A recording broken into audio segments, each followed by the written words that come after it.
Hi students, last క్లాస్లో మనం ఏం డిస్కస్ చేసుకున్నామమ్మా? Resultant of N simple harmonic motions. N simple harmonic motions అనేవి ఒకే పార్టికల్ మీద కనుక యాక్ట్ అయినట్లయితే అక్కడ వచ్చేటువంటి రిజల్టెంట్ ఎంతో ఫైండ్ అవుట్ చేసాం. ఫర్ ఎగ్జాంపుల్ ఒక సోర్స్ తీసుకున్నట్లయితే ఒక సోర్స్ నుంచి నెంబర్ ఆఫ్ వేవ్స్ అనేవి వస్తూ ఉంటాయి. ఆ వేవ్స్ అన్నీ కూడా ఒకే పాయింట్ దగ్గర యాక్ట్ అయినట్లయితే అప్పుడు అక్కడ వచ్చేటువంటి రిజల్టెంట్ యాంప్లిట్యూడ్ ఎంతో ఫైండ్ అవుట్ చేసాం. Capital R equal to small A into sine and d/2 by sine d/2. ఇది లాస్ట్ క్లాస్లో చెప్పడం జరిగింది. Capital R is equal to small A into sine and d/2 by sine d/2. ఇందులో A అంటే ఏంటి? Amplitude of the wave, ఒక్కొక్క wave యొక్క amplitude. N అంటే ఏంటి? Total number of simple harmonic motions అంటాం. ఎన్ని సింపుల్ హార్మోనిక్ మోషన్స్ అయితే ఉన్నాయో అన్ని. ఒక్కొక్క సింపుల్ హార్మోనిక్ మోషన్ మనం ఒక్కొక్క వేవ్ కింద తీసుకున్నట్లయితే ఎన్ అనేది ఏమవుతుంది? నెంబర్ ఆఫ్ వేవ్స్ అవుతుంది. డి అంటే ఏంటి? Phase difference between the two consecutive waves. రెండు వరుస వేవ్స్ మధ్యలో ఉండేటువంటి phase difference small D. Phase difference between consecutive waves, రెండు వరుస వేవ్స్ మధ్యలో ఉండేటువంటి ఫేజ్ డిఫరెన్స్. అది మనం లాస్ట్ క్లాస్లో చెప్పుకోవడం జరిగింది. ఇప్పుడు దాన్ని మనం మళ్ళీ ఇక్కడ ఉపయోగిస్తాం. అందుకోసం ఒకసారి గుర్తు చేస్తున్నాను. ఈరోజు టాపిక్ ఏంటంటే diffraction through a single slit. Fraunhofer diffraction through a single slit.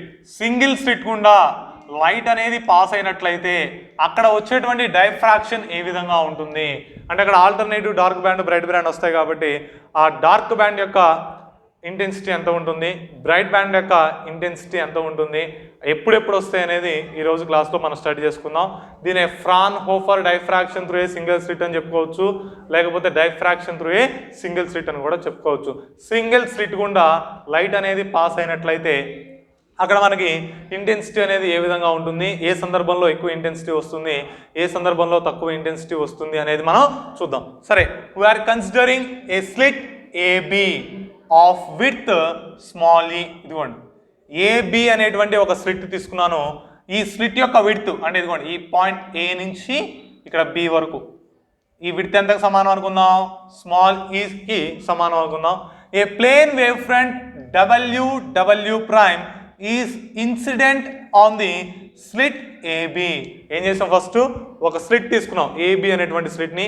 ఈ ఏబి అనేటువంటి స్లిట్ యొక్క విడ్త్ ఎంత? స్మాల్ ఈ. ఈ విడ్త్ మొత్తం, ఈ స్లిట్ మొత్తాన్ని ఏం చేసాం మనం? ఒక ప్లేన్ వేవ్ ఫ్రంట్తో ఇన్సిడెంట్ చేసాం. ప్లేన్ వేవ్ ఫ్రంట్తో ఇన్సిడెంట్ చేసినప్పుడు ఈ ప్లేన్ వేవ్ ఫ్రంట్ మొత్తం కూడా కంప్లీట్గా బయటికి వెళ్తుందా? వెళ్ళదు. ఇదిగోండి, ఈ కేవలం ఈ పార్ట్ మాత్రమే ఏమవుతుంది? అవతల వైపుకి వెళ్తుంది. ఈ పార్ట్ మాత్రమే అవతల వైపుకి ఎందుకు వెళ్తుంది? ఈ ఏబి అనేటువంటి హోల్ యొక్క విడ్త్ స్మాల్ ఈ అని ఉంది. ఈ ఈ అనేటువంటి విడ్త్ ఎంతైతే ఉంటుందో అంతవరకు ఉన్నటువంటి ప్లేన్ వేవ్ ఫ్రంట్ మాత్రమే ఎటువంటి అబ్స్టాకిల్ లేదు కాబట్టి అవతల వైపుకి వెళ్తుంది. అయితే ఈ అవతల వైపుకి వెళ్ళేటప్పుడు ఈ ప్లేన్ వేవ్ ఫ్రంట్ అనేది అవతల వైపుకి వెళ్ళేటప్పుడు అలానే స్ట్రైట్గా వెళ్ళిపోతుందా? లేదు, అన్ని వైపులా డైవర్జ్ అనేది జరుగుతుంది. అంటే అన్ని వైపులా కూడా బెండ్ అయి వెళుతుంది. దాన్ని మనం ఏమన్నాం? డైఫ్రాక్షన్ అన్నాం. ఆల్రెడీ మనం డైఫ్రాక్షన్ అంటే ఏంటి చెప్పుకున్నాం. డైఫ్రాక్షన్ అంటే ఏంటి? The phenomenon of bending of light when a obstacle or an object is placed in the path of the light. ఎప్పుడైనా లైట్ అనేది ట్రావెల్ అయ్యేటువంటి పాత్లో మనం ఏదైనా ఒక అబ్స్టాకిల్ని కనుక ప్లేస్ చేసినట్లయితే దాని యొక్క కార్నర్స్ గుండా లైట్ అనేది బెండ్ అవుతుంది. దాన్ని మనం ఏమన్నాం?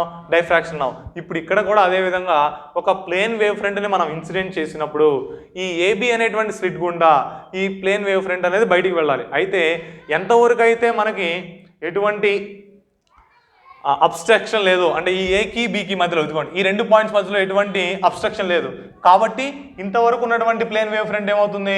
బయటికి వెళ్ళిపోవడం జరుగుతుంది. అయితే ఈ కార్నర్స్ దగ్గర ఇదిగోండి ఈ ఎడ్జెస్ దగ్గర లైట్ ఏమైంది? ఇలా బెండ్ అవుతుంది. పై వైపుకి బెండ్ అవుతుంది, కింద వైపుకి బెండ్ అవుతుంది. అంటే ఈ స్లిట్ దగ్గర నుంచి అన్ని వైపులా కూడా లైట్ అనేది డైవర్జ్ అవ్వడం జరుగుతుంది. అయితే ఈ డైవర్జ్ అయినటువంటి లైట్ని మనం ఈ స్క్రీన్ మీద తీసుకోవాలి. అంటే ఎక్కడెక్కడ మనకి ఇంటెన్సిటీ అనేది ఎక్కువ వస్తుంది, ఎక్కడెక్కడ ఇంటెన్సిటీ అనేది తక్కువ వస్తుందో తెలుసుకోవాలి. అయితే నేను ఆల్రెడీ చెప్పాను, డైఫ్రాక్షన్లో 2 టైప్స్ ఉన్నాయమ్మా. ఫ్రాన్హోఫర్ డైఫ్రాక్షన్ ఒకటి, ఫ్రెస్నెల్ డైఫ్రాక్షన్ ఒకటి అని. ఫ్రాన్హోఫర్ డైఫ్రాక్షన్లో సోర్సు స్క్రీను రెండూ కూడా ఇన్ఫైనైట్ డిస్టెన్స్లో ఉంటాయి. అదేవిధంగా ఫ్రెస్నెల్ డైఫ్రాక్షన్లో అయితేనేమో సోర్సు స్క్రీను ఫైనైట్ డిస్టెన్స్లో ఉంటాయి. ఇప్పుడు ఇది మనం చెప్పుకునేది ఏంటిది? Fraunhofer diffraction. ఫ్రాన్హోఫర్ డైఫ్రాక్షన్ కాబట్టి మనకి సోర్సు స్క్రీను రెండూ కూడా ఇన్ఫైనైట్ డిస్టెన్స్లో ఉండాలి. సోర్స్ అనేది ఇన్ఫైనైట్ డిస్టెన్స్లో ఉన్నట్లయితే మనకు వచ్చేటువంటి wave front plane wave front కాబట్టి ఇక్కడ ప్లేన్ వేవ్ ఫ్రంట్ WW' తీసుకున్నాం. స్క్రీన్ కూడా ఇన్ఫైనైట్ దగ్గర ఉంటుంది. ఇన్ఫైనైట్ దగ్గర స్క్రీన్ ఉంటుంది కాబట్టి మనకి ఫోకస్ అనేది ఎక్కడ వస్తుందో క్లియర్గా అబ్జర్వేషన్ అనేది ఉండదు. దానికోసం ఏం చేసాము అంటే ఒక కాన్వెక్స్ లెన్స్ని తీసుకున్నాం. ఏం చేసాం? ఒక కాన్వెక్స్ లెన్స్ తీసుకొని ఆ కాన్వెక్స్ లెన్స్ ద్వారా ఈ స్క్రీన్ మీద మనం ఏం చేద్దాం? లైట్ని ఫోకస్ చేద్దాం. The light rays which are moving normal to the స్లిట్కి నార్మల్గా వెళుతున్నటువంటి లైట్ రేస్ అనేవి will converge at a point P on the screen or P0 on the screen. ఈ స్లిట్కి నార్మల్గా వెళుతున్నటువంటి లైట్ రేస్ అనేవి P0 అనేటువంటి పాయింట్ దగ్గర కన్వర్జ్ అని అనుకోండి. అంటే P0 దగ్గర ఒక ఫ్రింజ్ అనేది వస్తుంది. Either it may be bright or dark. అది బ్రైట్ అవ్వచ్చు, డార్క్ అవ్వచ్చు. ఏది అనేది మనం తర్వాత చూద్దాం. అంటే నార్మల్గా వెళ్తున్నాయి కాబట్టి మీ అందరికీ తెలుసు కాన్వెక్స్ లెన్స్ యొక్క ప్రాపర్టీస్. లైట్ రేస్ అనేవి ప్రిన్సిపల్ యాక్సిస్కి ప్యారలల్గా ఉంటే కన్వర్జ్ అయిన తర్వాత ఎక్కడికి వెళ్తాయి? ఫోకస్ దగ్గరికి వెళ్తాయి. అంటే నథింగ్ బట్ ఈ లెన్స్ నుంచి P0కి ఎంత దూరం ఉన్నట్టు? ఫోకల్ లెంత్ ఎంతైతే ఉందో అంత డిస్టెన్స్ ఉన్నట్టు. అంటే నార్మల్గా వెళ్ళేవి P0 దగ్గర ఇన్సిడెంట్ అయినాయి అనుకోండి. ఇక్కడ నార్మల్గా మాత్రమే లైట్ రేస్ వెళ్తాయా? అన్ని వైపులా డైవర్జ్ అవుతాయి కదా. ఇంకొక సెట్ ఆఫ్ లైట్ రేస్ వేసుకున్నాం. The light rays which are moving at an angle theta with the normal it will be converge at a point P1. మనం తీసుకున్నటువంటి స్లిట్కి θ డిగ్రీస్ యాంగిల్తో డైవర్జ్ అయ్యేటువంటి లైట్ రేస్ అనేవి P1 అనేటువంటి point దగ్గర coincide అని మనం తీసుకుందాం. అర్థమవుతుందో చెప్పేది? నార్మల్గా వెళ్ళినటువంటి లైట్ రేస్ ఏమో P0 దగ్గర కోయిన్సైడ్ అయినాయి. ఏ లైట్ రేస్ అయితే θ యాంగిల్ చేస్తూ వెళ్ళాయో ఇదిగోండి ఈ parallel nothing but normal off the slit యొక్క నార్మల్తో θ యాంగిల్ చేస్తూ వెళ్ళినటువంటి లైట్ రేస్ మొత్తము కూడా ఎక్కడ కోయిన్సైడ్ అయినాయి అనుకున్నావు? P1 అనేటువంటి పాయింట్ దగ్గర కోయిన్సైడ్ అని తీసుకున్నాను. అయితే ఇప్పుడు ఈ P1 అనేటువంటి పాయింట్ దగ్గర ఇంటెన్సిటీ అనేది ఎక్కువగా వస్తుందా, తక్కువగా వస్తుందా, ఇంటెన్సిటీ మ్యాక్సిమం అవుతుందా, మినిమం అవుతుందా అనేది మనం దేని ద్వారా తెలుసుకోవచ్చు? పాత్ డిఫరెన్స్ ద్వారా తెలుసుకోవచ్చు. పాత్ డిఫరెన్స్ని బట్టి మనం మ్యాక్సిమం అవుతుందా, మినిమం అవుతుందా అనేది మనకి తెలుస్తుంది. సరే, ఇప్పుడు పాత్ డిఫరెన్స్ ఫైండ్ అవుట్ చేయాలి. పాత్ డిఫరెన్స్ ఫైండ్ అవుట్ చేయాలి అంటే ఏం చేయాలి? మనం ఫస్ట్ రే ట్రావెల్ అయినటువంటి డిస్టెన్స్ని, సెకండ్ రే ట్రావెల్ అయినటువంటి డిస్టెన్స్ని రెండింటినీ కూడా మనం సబ్ట్రాక్ట్ చేయవలసి ఉంటుంది. అయితే ఇక్కడ అంత అవసరం లేకుండా ఇదిగోండి, ఇది ఫస్ట్ లైట్ రే అనుకోండి, ఇది ఫస్ట్ది, ఇది లాస్ట్ లైట్ రే. సార్ ఇది మూడోది కదా, లాస్ట్ది ఎందుకు అంటున్నారు సార్ అనుకోవద్దు. ఈ ఏకి బికి మధ్యలో నెంబర్ ఆఫ్ వేవ్స్ అనేవి బయటకు వస్తాయి. మనం ఇక్కడ గీయడానికి అన్ని గీయడం కుదరదు కాబట్టి కేవలం ఒక 3 రేస్ మాత్రమే గీసాను. ఇదేమో ఫస్ట్ లైట్ రే అనుకోండి, ఇదేమో లాస్ట్ లైట్ రే అనుకోండి. ఈ ఫస్ట్ లైట్ రే నుంచి లాస్ట్ లైట్ రే మీదకి ఒక పర్పెండిక్యులర్ తీసుకున్నాను. ఈ పర్పెండిక్యులర్ అనేది ఎక్కడైతే మనకి ఇంటర్సెక్ట్ అయిందో ఆ పాయింట్ని ఏమనుకుంటున్నాను? సి అని అనుకుంటున్నాను. ఇప్పుడు మనకి పాత్ డిఫరెన్స్ ఏమవుతుంది? BC equal to path difference అవుతుంది. చెప్పేది అర్థం అవుతుందమ్మా? θ యాంగిల్తో వెళుతున్నటువంటి లైట్ రేసు, ఈ పైది ఉన్నది ఫస్ట్ లైట్ రే అనుకున్నాను, బాటంలో థర్డ్ ఏమో లాస్ట్ లైట్ రే అనుకున్నాను. ఈ రెండింటికి మధ్యలో పాత్ డిఫరెన్స్ని నేను ఫైండ్ అవుట్ చేయాలి. దానికోసం ఏం చేశాను? ఫస్ట్ లైట్ రే నుంచి లాస్ట్ లైట్ రే మీదకి ఒక పర్పెండిక్యులర్ ఏసీని గీయడం జరిగింది. ఈ ఏసీ పర్పెండిక్యులర్ అవుతుంది కాబట్టి ఈ బీసీ అనేది ఏమైంది? ఎక్సెస్ పాత్ అవుతుంది. ఇదిగోండి, ఇంతవరకు నేను సపరేట్గా కింద గీస్తున్నా. మళ్ళీ ఇది స్లిట్ అనుకోండి మా, ఈ ఏకి బికి మధ్యలో గ్యాప్ ఉంది కదా, ఆ గ్యాప్ ఈ స్లిట్ అనుకోండి, ఏపి. ఓకే, ఏ నుంచి ఏం చేశాను? Third light last light ray మీదకి ఒక పర్పెండిక్యులర్ గీసుకున్నా, ఇలా గీస్తాను. ఈ పాయింట్ ఏమనుకున్నాం? సి. ఇదిగోండి, ఇదే ఇక్కడ, అంటే ఇక్కడ ఉన్నదాన్ని ఇక్కడ గీస్తున్నాం మీకు అర్థం కావడం కోసం క్లియర్గా. ఏసీ అనేది పర్పెండిక్యులర్, ఇక్కడ యాంగిల్ ఎంత? 90 డిగ్రీస్ అవుతుంది. ఓకే, ఇప్పుడు ఇక్కడ బీసీ అనేది ఏంటిది? Path difference. అంటే ఇప్పుడు మనం ఈ బీసీని ఫైండ్ అవుట్ చేయాలి. బీసీని ఏ విధంగా ఫైండ్ అవుట్ చేయొచ్చో చూద్దాం. ఇది ఈ లైట్ రే, ఈ ఫస్ట్ లైట్ రే అనేది ఎంత యాంగిల్తో వెళ్తుందమ్మా? θ యాంగిల్తో వెళ్తుంది. కాబట్టి ఈ యాంగిల్ ఎంత అనుకోవచ్చు మనం? θ అనుకోవచ్చు. ఇది స్ట్రైట్ లైన్ కదా, ఇక్కడ యాంగిల్ 90 డిగ్రీస్ చేస్తుంది, ఇక్కడ యాంగిల్ కూడా 90 డిగ్రీస్ చేస్తుంది. ఈ రెండింటి మధ్య యాంగిల్ ఎంత 90. ఇక్కడ ఎంత పోయింది తీటా పోయింది. ఇది ఎంత అయింది 90 మైనస్ తీటానే కదా. అర్థమవుతుందమ్మా చెప్పేది? ఇదిగోండి ఇది ఫస్ట్ లైట్ రే, ఇది లాస్ట్ లైట్ రే. ఈ రెండింటికి మధ్యలో ఒక పర్పెండిక్యులర్ గీసాం. ఇక్కడైనా యాంగిల్ 90 డిగ్రీస్ అవుతుంది, ఇక్కడైనా యాంగిల్ 90 డిగ్రీస్ అవుతుంది. మనం తీసుకున్నటువంటి ఫస్ట్ లైట్ రే అనేది నార్మల్తో, స్లిట్ యొక్క నార్మల్తో తీటా డిగ్రీస్ చేస్తుంది. కాబట్టి ఇక్కడ యాంగిల్ మొత్తము కూడా 90 డిగ్రీస్. ఇదిగోండి ఈ యాంగిల్ మొత్తం కూడా ఎంత 90. ఇందులో తీటా డిగ్రీస్ పోయింది కాబట్టి మిగిలేది ఎంత 90 మైనస్ తీటా. ఓకే, నెక్స్ట్ అదేవిధంగా ఇది నార్మల్, ఇది స్లిట్. నార్మల్కి స్లిట్కి మధ్య యాంగిల్ ఎంత కూడా, ఇది కూడా 90గా. ఇంతవరకు ఎంత పోయింది 90 మైనస్ తీటా పోయింది. అంటే ఇంతవరకు ఏమైంది తీటా అవుతుంది. అంటే ఏ దగ్గర ఉన్నటువంటి యాంగిల్ ఎంత తీటా. ఇంకా మీకు అర్థం కాకపోయినట్లయితే దీన్ని ఏమనుకుందాం మనం, ఫర్ ఎగ్జాంపుల్ ఆల్ఫా అనుకోండి. ఏసీకి ఏబీకి మధ్యలో ఉండేటువంటి యాంగిల్ ఆల్ఫా. అది ఎంతో మనకు తెలియదు. ఆ ఆల్ఫాని కనుక్కుందాం. ఎలా కనుక్కోవచ్చు? ఇక్కడ చూడండి, ఇది నార్మల్, ఇది స్లిట్. స్లిట్కి నార్మల్కి మధ్య యాంగిల్ ఎంత 90. అంటే ఈ ఆల్ఫాని 90 మైనస్ తీటాని కూడితే 90 రావాలి. Alpha plus 90 minus theta is equal to 90 రావాలి. 90 క్యాన్సిల్ అయితే alpha equal to alpha equal ఎంత అవుతుంది తీటా అవుతుంది. అంటే ఇక్కడ ఆల్ఫా వాల్యూ ఎంత తీటా. అంటే సింపుల్గా ఏం చెప్పుకోవచ్చు మనం, ఏసీకి ఏబీకి మధ్యలో ఉన్నటువంటి యాంగిల్ తీటా. ఈ మొత్తం మీరు గుర్తుపెట్టాల్సిన అవసరం లేదు, జస్ట్ మీకు అర్థం కావడం కోసం మాత్రమే గీసాను నేను.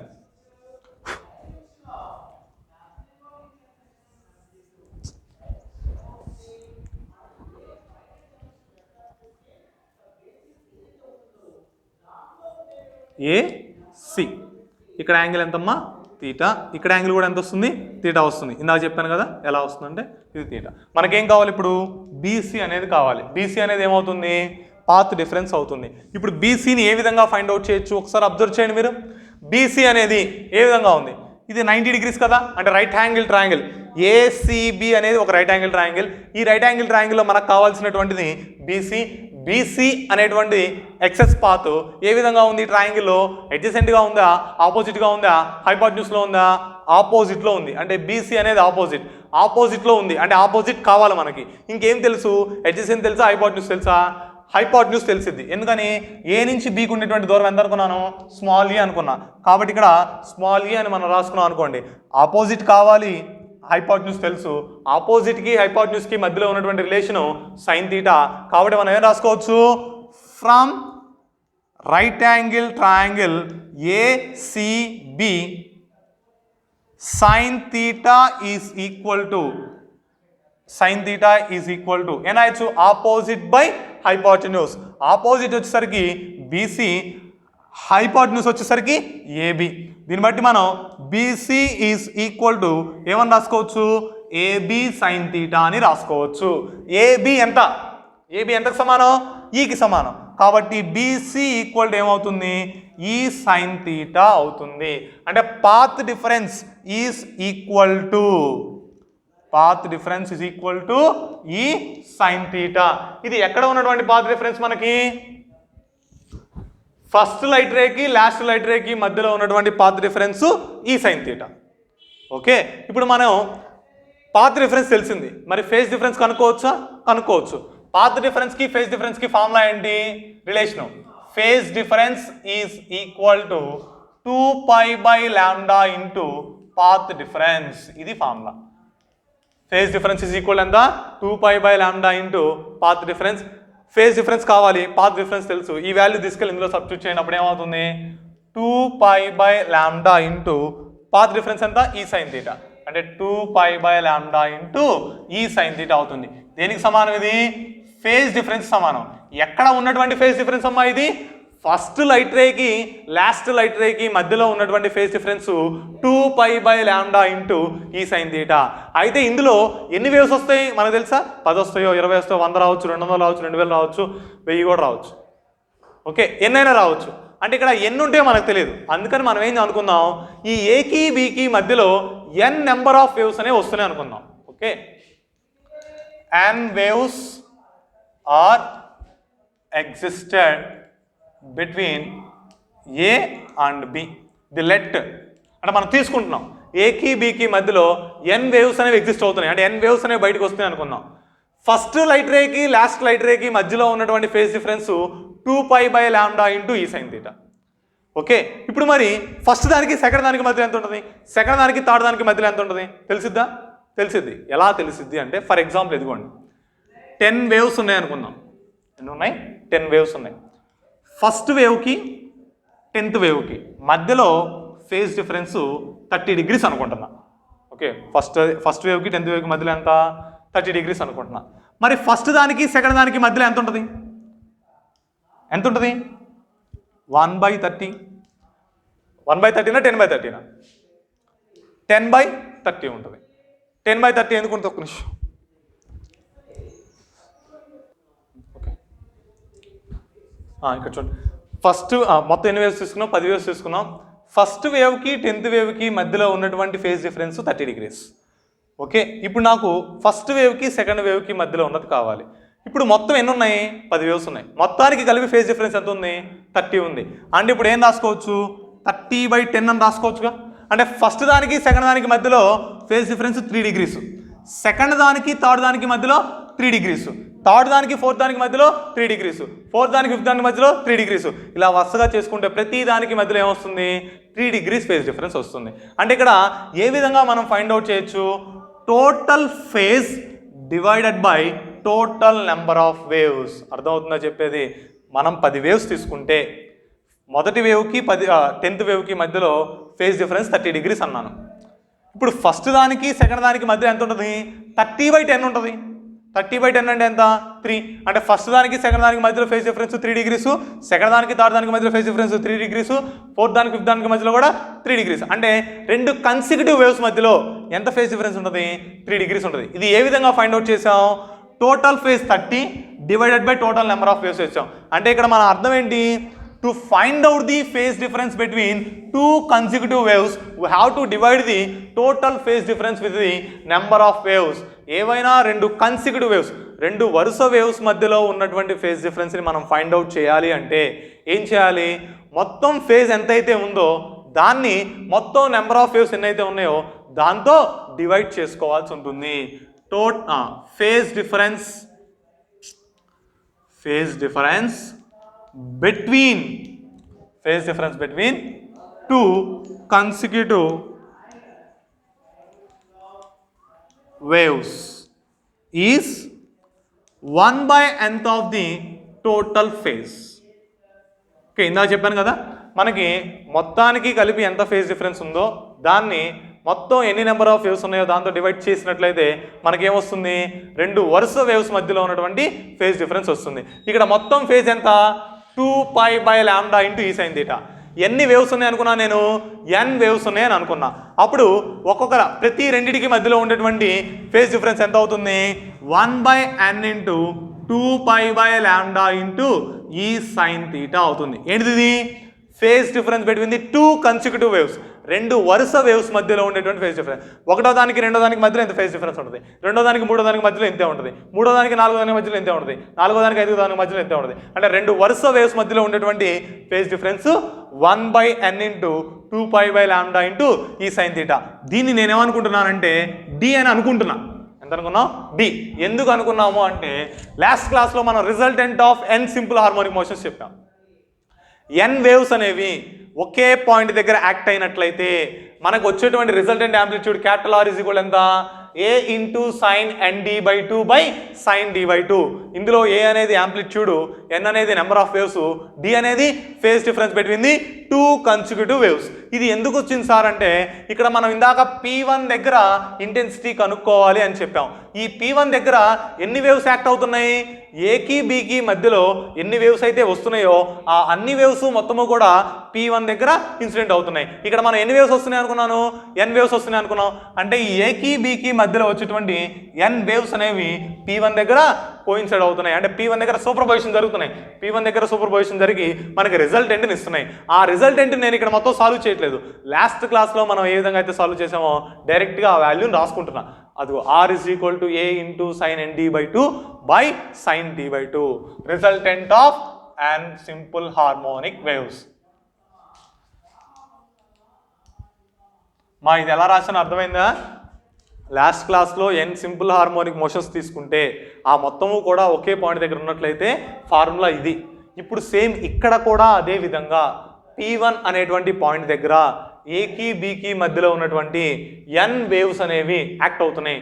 కాబట్టి P1 దగ్గర వచ్చేటువంటి రిజల్టెంట్ని అదే ఫామ్లో రాస్తున్నాను. Capital R equal to A into sine and D/2 అని రాయాలి. అయితే అక్కడ D అనేది ఏంటిది? Phase difference between 2 consecutive waves, 2 వరుస వేవ్స్ మధ్యలో ఉండేటువంటి ఫేజ్ డిఫరెన్స్. ఇక్కడ ఎంత కనుక్కున్నాం? Phase difference between 2 consecutive waves, 2 వరుస వేవ్స్ మధ్యలో ఉన్నటువంటి ఫేజ్ డిఫరెన్స్ ఎంత?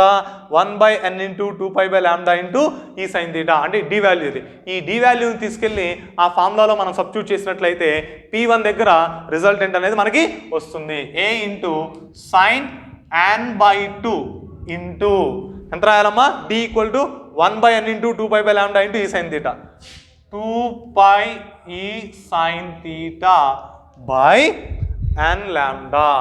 ఓకే, n క్యాన్సిల్ అవుతాయి, 2 క్యాన్సిల్ అవుతాయి. అదేవిధంగా డినామినేటర్లో సైన్ ఎంత ఉంటుంది? అక్కడ D/2 ఉంటుంది, ఇక్కడ D ప్లేస్ ఉంది కాబట్టి 1/2 into 2π e sine theta by n lambda అవుతుంది. అప్పుడు 2 ఏమైంది? క్యాన్సిల్ అవుతుంది. ఇంకా మిగిలేదు ఏంటిది? A into sine of pi e sine theta by lambda by sine of pi e sine theta by n lambda. Okay, ఇప్పుడు మనం ఇక్కడ ఏమనుకుందాం అంటే say alpha equal to pi e sine theta by lambda అనుకున్నాం. అర్థమైంది? ఎలా చేసాము? Just ఏం లేదు, D వాల్యూ ఇది, ఈ వాల్యూని తీసుకెళ్ళి ఈ ఫార్ములాలో సబ్స్టిట్యూట్ చేసి కామన్గా ఉన్నటువంటి టర్మ్స్ని క్యాన్సిల్ చేసేసాం. క్యాన్సిల్ చేసేస్తే ఏం మిగులుతుంది? A sine of pi sine theta by lambda by sine of pi sine theta by n lambda అవుతుంది. ఇక్కడ ఏమనుకుందాం? ఈ పైన సైన్ ఆఫ్ ఉంది కదా, అంతవరకు ఆల్ఫా అనుకున్నా. Alpha is equal to pi sine theta by lambda అనుకున్నట్లయితే ఈ ఈక్వేషన్ ఏం రాయొచ్చు? A into sine alpha by sine of alpha by n అవుతుంది. ఎందుకని ఇక్కడ n ఎక్సెస్ ఉంది, ఇక్కడ n ఎక్సెస్ ఉంది కాబట్టి sine of alpha by n అని రాశారు. n అంటే ఏంటి? ఇక్కడ నెంబర్ ఆఫ్ వేవ్స్ అని అర్థం. అంటే నెంబర్ ఆఫ్ వేవ్స్ అనేవి తక్కువ ఉంటాయి, చాలా ఎక్కువగా ఉంటాయి. అంటే డినామినేటర్లో వాల్యూ ఎక్కువగా ఉంటుంది. డినామినేటర్లో వాల్యూ ఎక్కువగా ఉంటే రేషియో ఏమైంది? తగ్గిద్ది. రేషియో తగ్గుతుంది అంటే ఆ వాల్యూ అనేది 0ని అప్రోచ్ అవుతూ వస్తుంది. అంటే ఇప్పుడు సైన్ వాల్యూ ఎంత అప్రోచ్ అవుతున్నట్టు? 0ని. అంటే ఇక్కడ సైన్ తీటా ఏమవుతుంది? స్మాల్ అవుతుంది. If sine theta is smaller it will be treated as theta. ఇదిగోండి, sine theta nearly equal to theta. ఎప్పుడు తీటా అనేది స్మాలర్ వాల్యూ అయినట్లయితే ఇక్కడ తీటా ప్లేస్ ఎంత ఉంది? ఆల్ఫా బై n ఉంది. n అనేది నెంబర్ ఆఫ్ వేవ్స్, ఈ నెంబర్ ఆఫ్ వేవ్స్ అనేది చాలా ఎక్కువగా ఉంటుంది కాబట్టి ఈ రేషియో ఏమైంది? తక్కువ వాల్యూ వస్తుంది. అంటే ఆల్ఫా బై n అనేది స్మాల్ కాబట్టి sine of alpha by n ఏమని రాసుకోవచ్చు? ఆల్ఫా బై n అని రాసుకోవచ్చు. అప్పుడు A into sine alpha by n అవుతుంది. ఈ డినామినేటర్లో ఉన్నటువంటి రేషియో రివర్స్ అయితే n into A into sine alpha by alpha అవుతుంది. n into A is equal to capital A అని మనం అనుకున్నట్లయితే A into sine alpha by alpha అవుతుంది. ఇది resultant wave, nothing but amplitude of the resultant wave is at P1 దగ్గర resultant కి formula ఏంటి? R is equal to A into sine alpha by alpha అవుతుంది. మనకేం కావాలి? ఇంటెన్సిటీ కావాలి. Intensity formula ఏంటి? I is equal to R². ఇక్కడ R ఎంత వచ్చింది? A sine alpha by alpha వస్తుంది. A sine alpha by alpha whole square అవుతుంది.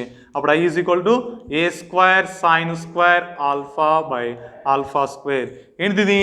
ఇంటెన్సిటీ అట్ P1 దగ్గర వచ్చేటువంటి intensity I is equal to A² sine square alpha by alpha square. అదేవిధంగా P1 దగ్గరనే కాదు, ఏ పాయింట్ దగ్గరైనా సరే ఈ వేవ్సే యాక్ట్ అయ్యేది. ఫర్ ఎగ్జాంపుల్ ఇదిగోండి, ఇవన్నీ వేవ్స్ ఉన్నాయి. ఈ వేవ్స్ మొత్తం P0 దగ్గర యాక్ట్ అయింది, ఈ వేవ్స్ మొత్తమే P1 దగ్గర యాక్ట్ అయింది, ఈ వేవ్స్ మొత్తం ఇంకో పాయింట్ దగ్గర యాక్ట్ అయింది. కాకపోతే ఏం మారుతూ ఉంటుంది? ఈ ఫేజ్ డిఫరెన్స్ అనేది కొంత మారుతూ వస్తుంది. ఓకే, అంటే ఇక్కడ resultant of n simple harmonic motion nothing but the intensity at any point I is equal to A² sine square alpha by alpha square అవుతుంది. అక్కడ ఆల్ఫా అనేటువంటి వాల్యూ ఏంటి? ఈ ఫేజ్కి సంబంధించినటువంటిది. ఆల్ఫా వాల్యూ మారుతూ ఉన్నట్లయితే పాయింట్ టు పాయింట్ ఆల్ఫా మారిద్ది. Alpha అనేది అన్ని చోట్ల ఒకేలా ఉండదు. పాయింట్ టు పాయింట్ ఆల్ఫా మారింది, అప్పుడు ఇంటెన్సిటీ కూడా మారుతూ వస్తుంది. అదేవిధంగా R is equal to A sine alpha by alpha అన్నాం. అదేంటిది? Resultant of N simple harmonic motion at any point. ఏ పాయింట్ దగ్గర అయినా సరే రిజల్టెంట్కి ఫార్ములా ఇది R is equal to A into sine alpha by alpha. Alpha అనేది point to point change అవుతుంది కాబట్టి క్యాపిటల్ ఆర్ కూడా పాయింట్ టు పాయింట్ చేంజ్ అవుతుంది. మీరు అనుకోవచ్చు, సార్ ఇందాక మీరు P1 దగ్గర మాత్రమే ఇంటెన్సిటీ కనుక్కుందాం అన్నారు కదా, ఇప్పుడు మరి క్యాపిటల్ ఆర్ అనేది అన్నిటికీ ఉపయోగపడుతుంది ఎందుకు అని అంటారు. ఇక్కడ P1 దగ్గరైనా, P0 దగ్గరైనా, P2 దగ్గరైనా ఎక్కడైనా సరే అన్ని వేవ్స్ కూడా అవే యాక్ట్ అయ్యేది. అంటే అది జనరల్ ఫార్ములా. ఆటోమేటిక్గా అక్కడ ఆల్ఫా ఏమవుతుంది? మారుతుంది. ఫర్ ఎగ్జాంపుల్ ఇక్కడ చూసుకోండి, ఇక్కడ యాంగిల్ తీటా అన్నాం. ఈ తీటాని బట్టేగా మనకు ఆల్ఫా వచ్చింది. Alpha is equal pi sine theta by లాంబ్డానేగా. ఇప్పుడు పాయింట్ మారింది, ఆటోమేటిక్గా తీటా మారిద్దిగా. తీటా మారితే ఆల్ఫా మారుతుంది, ఆల్ఫా మారితే ఆర్ మారుతుంది. అంటే ఏ పాయింట్ దగ్గర అయినా సరే resultant amplitude nothing but resultant displacement of the resultant wave R is equal ఎంత? A sine alpha by alpha. అదేవిధంగా ఇంటెన్సిటీ ఎంత? Is equal to A sine square alpha by alpha square. ఇంతవరకు మనకి diffraction through a single slit. అయితే ఇంతటితో అయిపోలేదు. Maximum ఎక్కడొస్తుంది, minimum ఎక్కడొస్తుంది? ఓకే, మ్యాక్సిమంకి కండిషన్ ఏంటి, మినిమంకి కండిషన్ ఏంటి, అదేవిధంగా width of the central bright fringe, ఇవన్నీ కూడా మనం డిస్కస్ చేయాల్సి ఉంటుంది. ఈ క్లాస్లో ఇంతవరకు చూద్దాం. అర్థమైందా? ఒకసారి మళ్ళీ ఎక్స్ప్లెయిన్ చేయనా? ఒకసారి చూడండి. లేకపోతే మనం ఏం చేసాం, ఫస్ట్ ఏబి అనేటువంటి స్లిట్ తీసుకున్నాం. ఈ స్లిట్ యొక్క విడ్త్ ఎంత? స్మాల్ ఈ. ఒక ప్లేన్ వేవ్ ఫ్రంట్ డబ్ల్యూ ప్రైమ్ని ఈ స్లిట్ మీద ఇన్సిడెంట్ చేసినట్లయితే కొంత భాగం మాత్రమే బయటికి వెళ్తుంది. ఈ బయటికి వెళ్ళేటువంటి పార్ట్ ఏమవుతుంది? అన్ని వైపులా డైవర్జ్ అవుతుంది. అయితే మనకి ఫ్రాన్హోఫర్ డైఫ్రాక్షన్లో స్క్రీన్ అనేది ఎక్కడో ఇన్ఫినిటీ దగ్గర ఉంటుంది కాబట్టి దాన్ని ఫోకస్ చేసుకోవడం కోసం ఒక కాన్వెక్స్ లెన్స్ తీసుకున్నాను. ఈ కాన్వెక్స్ లెన్స్ ద్వారా నార్మల్గా వెళ్ళేటువంటి లైట్ రేసు P0 దగ్గర ఇన్సిడెంట్ అయినాయి అనుకున్నాం. తీటా డిగ్రీస్తో వెళ్ళేటువంటి లైట్ రేసు P1 దగ్గర ఇన్సిడెంట్ అయినాయి అనుకున్నాం. ఇప్పుడు ఈ P1 దగ్గర మనం ఇంటెన్సిటీని ఫైండ్ అవుట్ చేయాలంటే నథింగ్ బట్ రిజల్టెంట్ని ఫైండ్ అవుట్ చేయడం కోసం ఏం చేయాలి? పాత్ డిఫరెన్స్ని ఫైండ్ అవుట్ చేయాలి. పాత్ డిఫరెన్స్ని ఫైండ్ అవుట్ చేయడాన్ని ఏ దగ్గర నుంచి అంటే ఫస్ట్ లైటర్ నుంచి లాస్ట్ లైటర్ దగ్గరికి, అంటే ఏ పాయింట్ నుంచి లాస్ట్ లైటర్ మీదకి ఒక పర్పెండిక్యులర్ గీస్తే అది సి దగ్గర కోయిన్సైడ్ అయింది. ఇప్పుడు మనకి ఈ బీసీ అనేది ఏమవుతుంది? ఎక్సెస్ పాత్ అవుతుంది. అంటే బీసీ అనేది పాత్ డిఫరెన్స్ సమానం. ఇక్కడ మనకి ఈ బీసీ కావాలి. ఇది right angle triangle. Right angle ట్రయాంగిల్లో బీసీ అనేది ఆపోజిట్లో ఉంది కాబట్టి సైన్ తీటా ఫార్ములా తీసుకున్నాము. Sine theta is equal BC by AB అవుతుంది. దాని నుంచి BC is equal to AB sine theta. అప్పుడు బీసీ ఈక్వల్ ఏం రాయొచ్చు? ఈ సైన్ తీటా అని రాసుకోవచ్చు. అంటే పాత్ డిఫరెన్స్ ఎంతకు సమానం? ఈ సైన్ తీటాకి సమానం. పాత్ డిఫరెన్స్ తెలిస్తే ఫేజ్ డిఫరెన్స్ తెలుసుకోవచ్చు. Phase difference is equal formula ఏంది? 2π/λ into path difference. Path difference e sine theta అని వచ్చింది. ఈ వాల్యూని కనుక మనం అక్కడ సబ్స్టిట్యూట్ చేసినట్లయితే phase difference is equal to 2π/λ into e sine theta అవుతుంది. ఇదేంటిది? Total phase difference. Nothing but phase difference between the first and last wave. First వేవ్కి లాస్ట్ వేవ్కి మధ్యలో ఉండేటువంటి phase difference 2π/λ into e sine theta. అయితే ఈ మధ్యలో నెంబర్ ఆఫ్ ఉంటాయి. అవి ఎన్ని ఉన్నాయి అనుకున్నాం? n వేవ్స్ ఉన్నాయి అనుకున్నాం. n waves are existed between A and B. ఏకి బికి మధ్యలో n వేవ్స్ ఉన్నాయి అనుకున్నట్లయితే ప్రతి రెండు వేవ్స్ మధ్యలో ఉండేటువంటి ఫేజ్ డిఫరెన్స్ ఏమైంది? 1/n ఇంటూ టోటల్ ఫేజ్ అవుతుంది. ఈ వాల్యూ ఎంత వచ్చింది? 2π/n into e sine theta. దీని వరకు ఏమనుకున్నాను? డి అనుకున్నాను. అయితే ఈ పి అనేటువంటి పాయింట్ దగ్గర నెంబర్ ఆఫ్ వేవ్స్ అనేవి యాక్ట్ అవుతున్నాయి కాబట్టి నెంబర్ ఆఫ్ వేవ్స్ అనేవి ఒకే చోట యాక్ట్ అయినట్లయితే అక్కడ వచ్చేటువంటి resultant formula R is equal to A sine ND/2 by sine D/2. ఇక్కడ ఏ అంటే యాంప్లిట్యూడ్, ఎన్ అంటే నెంబర్ ఆఫ్ వేవ్స్, డి అంటే ఫేజ్ డిఫరెన్స్. అక్కడైనా ఎక్కడైనా మన యాంప్లిట్యూడ్ ఏనే అనుకుంటాం, ఎన్ అంటే నెంబర్ ఆఫ్ వేవ్స్ అనుకుంటాం. కానీ డి అంటే ఫేజ్ డిఫరెన్స్ పెట్టింది 2 కన్సిక్యూటివ్ వేవ్స్. అదేమవుతుంది? అక్కడ వేరు, ఇక్కడ వేరు. ఇక్కడ డి ఎంతకు సమానం? ఈ వాల్యూకి సమానం. కాబట్టి ఆ ఫార్ములాలో డి ప్లేస్లో ఈ వాల్యూని తీసుకెళ్ళి సబ్స్టిట్యూట్ చేసినట్లయితే మనకి ఇది వస్తుంది. A sine of π sine theta by lambda by sine of π sine theta by L lambda వస్తుంది. ఇందులో మనం ఈ π సైన్ తీటా బై లాండా వరకు ఆల్ఫా అనుకున్నాను. అప్పుడు A into sine alpha by sine of alpha by N అవుతుంది. ఎన్ అంటే నెంబర్ ఆఫ్ వేవ్స్, ఎన్ అనేది డినామినేటర్లో ఉంది కాబట్టి రేషియో అనేది ఏమవుతుంది? తక్కువగా ఉంటుంది. రేషియో తక్కువగా ఉంది కాబట్టి సైన్ ఆఫ్ ఆల్ఫా బై ఎన్ ఎలా ఉంటుంది? తక్కువగా ఉంటుంది. అంటే తీటా స్మాల్ అయితే sine theta equal to theta కింద రాస్తాం కాబట్టి సైన్ ఆఫ్ ఆల్ఫా బై ఎన్ ప్లేస్లో ఆల్ఫా బై ఎన్ అని రాసుకున్నా. ఈ రేషియో రివర్స్ అయితే NA into sine alpha by alpha అవుతుంది. ఎన్ ఇంటూ ఏ అంటే capital A sine alpha by alpha. ఇదేంటిది? Resultant of the wave at P1 దగ్గర వచ్చేటువంటి రిజల్టెంట్ వేవ్ యొక్క amplitude nothing but R is equal to A sine alpha by alpha. Amplitude అన్న resultant amplitude at P1 దగ్గర వచ్చేటువంటి resultant amplitude. Okay, అదేవిధంగా intensity ఎంత I is equal to A square sine square alpha by alpha square. ఈ రెండు వాల్యూస్ని మనం అంటే క్యాపిటల్ ఆర్ని క్యాపిటల్ ఐని మనం ఏ పాయింట్ దగ్గర అప్లై చేసుకోవచ్చు. ఎందుకని ఆల్ఫా అనేది పాయింట్ టు పాయింట్ మారుతూ ఉంటుంది కాబట్టి ఆరు ఐ కూడా మారుతూనే ఉంటాయి. అంటే సింపుల్గా రెండు ఏంటి general formulas for the resultant amplitude and resultant intensity. Okay, ఇంతవరకు. ఇందులో మీరు నెక్స్ట్ క్లాస్లో గుర్తుపెట్టుకోవాల్సింది ఏంటంటే R is equal to A sine alpha by alpha గుర్తుపెట్టుకోవాలి. I is equal to A square sine square alpha by alpha square గుర్తుపెట్టుకోవాలి. ఇదిగోండి ఇది కూడా alpha is equal to pi sine theta by lambda గుర్తుపెట్టుకోవాలి. Okay, and ఆ మూడు terms గుర్తుపెట్టుకోవాలి. ఆ మూడు టర్మ్స్ గుర్తుపెట్టుకుంటే నెక్స్ట్ దాంట్లో మ్యాక్సిమం ఎప్పుడు వస్తుంది, మినిమం ఎప్పుడు వస్తుంది అనేది డిస్కస్ చేసుకుందాం. Thank you.